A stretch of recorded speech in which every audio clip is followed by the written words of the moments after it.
Today's gospel, Jesus is preparing his disciples for the inevitable events that are to come, especially Good Friday, where he will be arrested and flogged and mocked and crucified. But he also says on the third day will be raised up. So he's preparing his followers for what is to come. This is important for us as we journey with the Lord through Lent, as we journey with him through the desert, as we come to know him in a deeper and closer way. We too need to be warned of what is to come and what we are preparing for. Because as we grow in closeness with Jesus, the crucifixion and Good Friday events will impact us in a deeper way, in a stronger way, as we come closer to deeper love with the Lord. Notice how the mother of the sons of Zebedee, she comes forward and asks the Lord a question. In a way, when Jesus is describing the crucifixion and what is going to happen, she may see it as an opportunity, as a loving mother. She may see it as Jesus is starting to prepare for the succession planning, sort of figuring out who's going to be next in line, who will take over the leadership, the authority amongst the 12. And so this mother, the mother of the brothers, James and John, she sees an opportunity, and she does something tremendous when you think about it, something that a loving mother would want, the best interest of her children at heart. We hear that she kneels before Jesus. She asks a favor of him.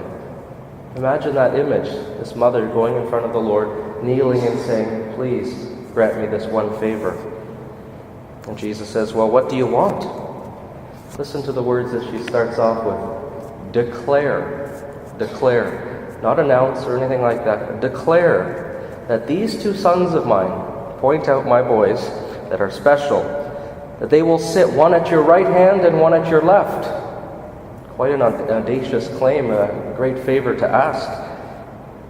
And Jesus says, you don't know what you're asking. You have no idea what you're asking me to do, or the ramifications. And sure enough, the boys are witnessing this. They're watching what their mother just did. And so he turns to them and he says, "Are you able to drink the cup that I am about to drink?" And in a way, they think, well, this is maybe our test. Yeah, sure, we can do it. They have no idea what they're signing up for. They're following the lead of their mother.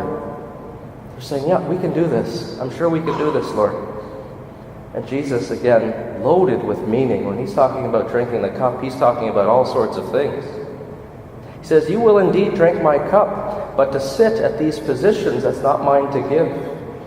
And then what is he going to do? He's going to flip upside down, kind of like the tables with the money changers. He's going to flip upside down their concept of authority and leadership. Because when they're talking about authority and leadership, they're comparing it to the Gentiles and what they see in their society. And Jesus describes it. He says,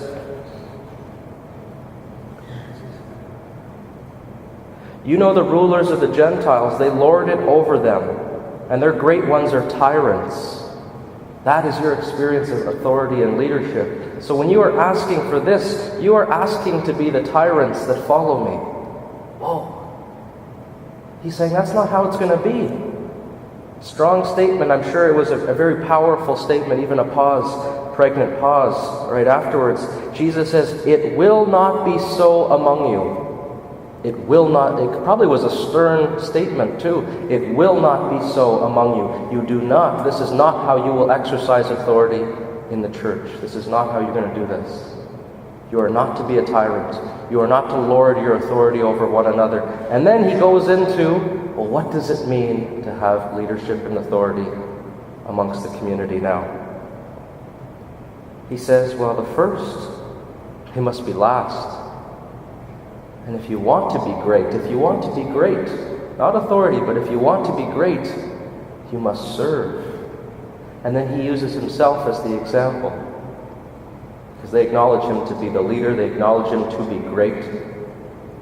He says, just as the Son of Man came not to be served, but to serve and to give his life as a ransom for many. It's not just about service, it's about pouring out your life. What a lesson. What a lesson. When you think of what has transpired in these events, from begging from a mother begging for her sons to have the positions of authority next to the Lord, and then their image of what authority is, of a tyrant, of someone who rules with an iron fist, with that authority, with that strength. He's saying, no. This is how you will do it, because among you it will not be so. And he says you must serve. And sure enough, we're going to see that service. The leader, the rabbi, the Son of God, who worked all these miracles in their presence, even raising Lazarus from the dead, he's going to get down on his knees and wash their feet on Holy Thursday, the Last Supper. Imagine that. He's not just telling them what authority will be. He's not just telling them what leadership will look like in the church. He's showing them. He's showing them. So in this Lent, this time with Jesus in the desert, he is preparing us. He is preparing us. He's giving us that warning now, midway through, I guess, week 3 of Lent, that as you're coming closer to me, as you're growing in intimacy and love with me, be prepared, because there are shocking things that are coming on Good Friday.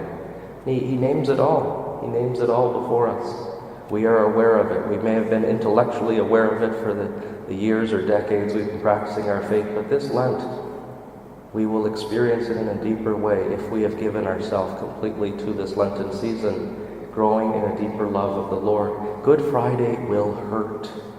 We will shed tears on Good Friday. It will be a very powerful and moving experience.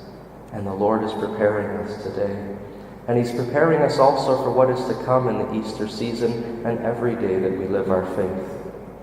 Don't lord anything over other people as a tyrant.